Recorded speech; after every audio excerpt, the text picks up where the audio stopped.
Over the past couple of months, I've slowly been building my own fantasy world called Shambalshire. We've already visited areas of this land and met some of the residents. This world incorporates fantasy, sci-fi and steampunk. The map is slowly growing and we're getting closer to finding out just who and what Shambalshire is.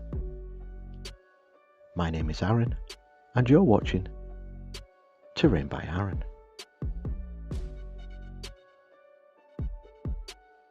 So this time on Shambalshire we're visiting a place called the Brutal Bushes, right there. And everyone who watches this channel know I love conspiracy theories, and the inspiration for this build is on the story of the Kandahar Giant. Now, way back in 2002 during Operation Enduring Freedom, an elite tactical team was said to have taken out a giant 13-foot tall beast with flaming red hair, 6 fingers on each hand and 2 sets of teeth. The downed giant was then taken back by helicopter to US soil and never seen of again. In Shambalshire there does live a giant, sadly with no hair, no extra teeth or 6 fingers. He's the resident drunk, who likes nothing more than downing vast barrels of the Shire, a hazy yet mild local beer made from the waterfall close to the pub.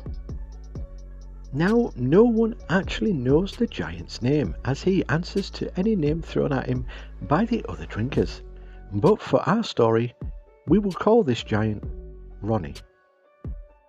And for those still paying attention, I will be recounting both sides of this Shambalshire conspiracy theory, so let's start with Ronnie's tall tale.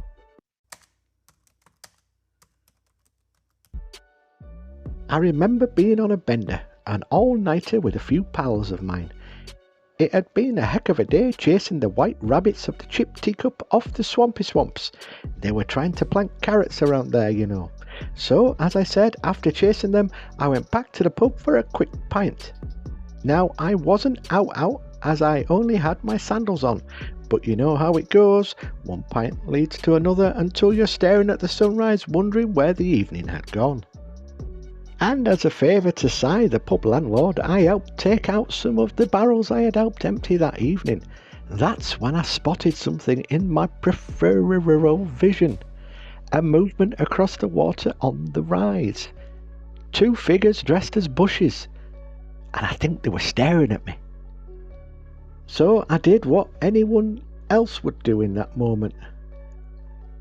I waved, plonked down the barrel and went back for a morning chaser, thinking it was just my imagination. Or did I wave first and then plonk down the barrel? Look, I don't know, I can't remember, my brain's a bit foggy, but I do know that those bushes were moving. I did check outside about midday and never saw them bushes again, so I'll chalk that down to my imagination playing tricks with me. But it were spooky, like it was the future looking back in the past.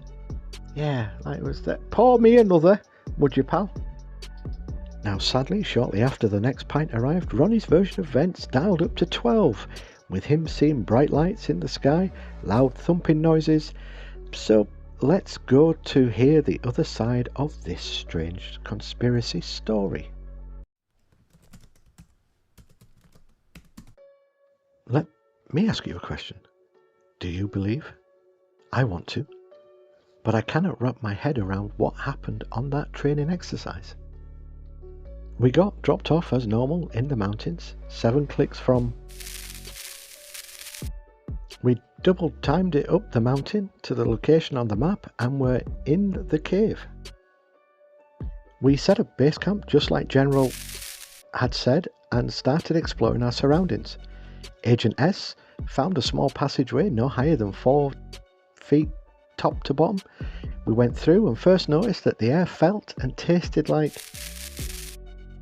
We quickly put on our breathing equipment and pushed through the hole, which led us to a huge open land, strange and lay everywhere.